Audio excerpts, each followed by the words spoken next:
Welcome inside Studio 12 here at Kyle Field. We are on the set with Aggie sophomore soccer players Annie Kunz and Meghan Streight as the Aggies get set to compete in the second round of the NCAA tournament this weekend in Tallahassee, Florida.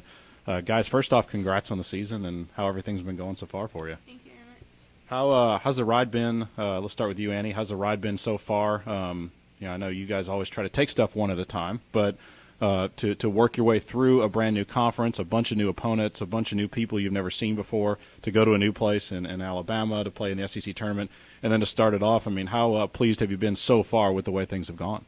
I've been pretty pleased. I mean, coming into SEC, we had a lot of expectations, and I think we had a little ups and downs through the middle of the season, but the way that we're headed now, I think I'm really excited to see where we're going to go into NCAA playoffs, and I think we're playing really well. Meghan, talk about just kind of you guys have had a little bit of adversity this year, not much, but you seem to not have let it bother y'all. Even in matches where you don't necessarily come out on top, you're still, the effort is there. And how much does that speak to maybe the mental toughness of the team and how tight you guys are with that?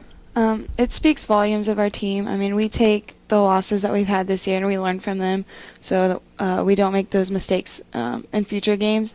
So we've definitely bounced back from upsets that we've experienced this year, and we're looking to do very well in the tournament, and we're going to use everything that we've learned this season for this upcoming weekend and just do the best we can. Annie, as a player on the front line, obviously it's going to be up to y'all most of the time to put the ball in the back of the net. But mentally, you seem to have you guys seem to have taken a great attitude of, you have an unlucky match, say Auburn, where you put up so many balls on frame, they just don't go in. They might hit the post or whatever. And then you come out against Stephen F. Austin, and they have a couple early chances they don't capitalize on, and then you were able to put one back in the back of the net. Just speak to what kind of attitude you have to take out there each day and just kind of keep working. Well, I mean, last season our offensive line was, I think we were number 2 in the nation or something last year for the offensive line. So, I mean, we have the talent to score, and we had a few unlucky matches where we had, Tennessee, I think we had 40-something shots, and we couldn't get a goal. So, I mean, we have the talent up top, and I think the goals are going to come, I think, is our attitude. And we just can't get down on each other. We just got to stay positive in every single match, take one at a time, and the goals will come. Walk me through that Stephen F. Austin match when they have a couple early chances, they don't capitalize. You guys have a couple, but then getting one in the net.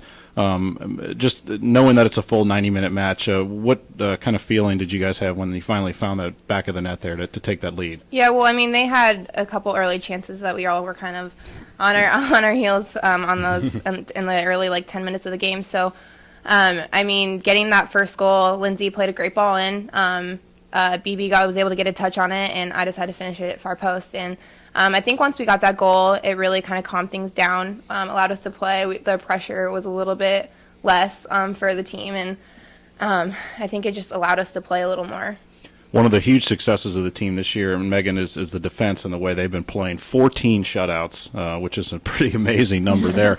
You were marking their best, essentially their best, most dangerous player in Kylie Lowe on Friday. Mm-hmm. And it's kind of one of those things where there's not necessarily a lot of glory or gusto for doing it, but it's one of those maybe unnoticed things that goes. Talk about your effort on Friday, and then talk about just as a team defensively how successful you guys have been this year. Well, on Friday, the coaches, their game plan for me was basically find number 8 when we didn't have the ball. So that's what I did. I basically followed her around. But then when they want me in the middle to win all the air balls and all the goal kicks and free kicks and stuff. So that's my job as a central midfielder, to win those air balls so we can get the ball down on the ground and play from there. But defensively, our back line has just been absolutely outstanding this season so far. They've just been relentless in tackles, and they've been so strong and solid, especially with Jordan in goal. She's just been doing awesome. So. And then as a team, one of the other things you guys have had a lot of success in is set pieces. Corner kicks, free kicks, whatever it may be. What do you think has lent the success to that? I know obviously I'll probably work on it a lot in practice, but that makes the team even that much more dangerous when you can capitalize so much on those opportunities, isn't it? Yes, definitely. We work on free kicks and corner kicks a lot during practice. We try to make a point to score as many as we can, because they're just so dangerous, and when you have that kind of ability to put those in the back of the net, it really worries teams. And so, I mean, it's just something we always work on. Annie, I've gathering by being around some of the team this year that this is a very tight, close-knit team. And so, yeah, you can tell by the smile on your face there. How special has it been the way, for you guys this season as a team off the field? You've gotten to go to some pretty awesome places. We were talking earlier before we started about Orange Beach. How special is this group, and how much would a deep run into the tournament mean to you just for being with your teammates that much longer?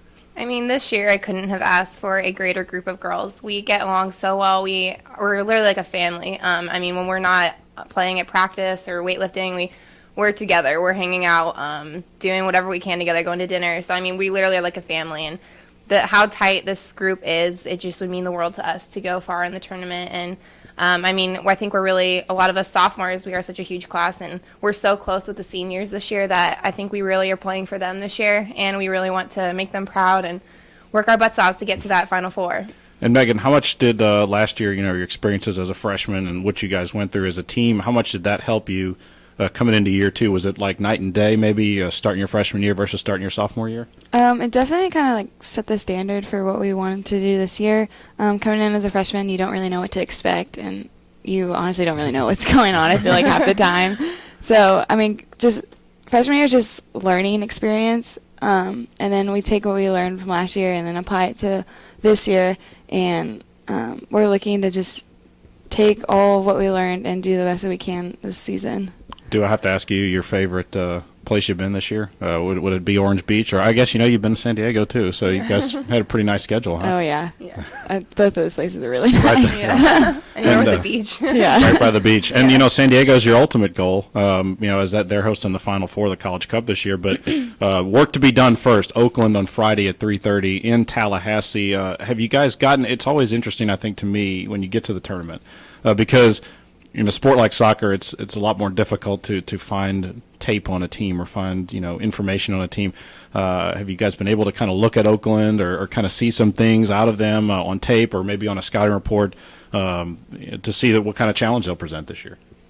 Yeah, we watched film. We watched a little bit of some clips on Oakland. They definitely, they were the underdog going into the Ohio State game, so we all were really surprised when they came out. And that means we can't take anyone for granted. We can't overlook anyone. And I think that they're going to definitely give us a tough match, but I think we're ready. So. All right. Best of luck this weekend, guys, and hopefully we'll be talking to you next weekend. Thank you very much. That's Annie Kunz and Meghan Streight, the Aggies in the NCAA Second Round this Friday, 3:30 Central against Oakland. The match will be played in Tallahassee, Florida. If they advance past that, they'll play on Sunday afternoon in the Sweet 16 against either Florida State or Texas Tech, and you'll be able to listen to hopefully both of those matches right here on 12th Man TV, free audio with David Ellis and Kurt Magnuson from Tallahassee. Thanks for tuning in here on 12th Man TV.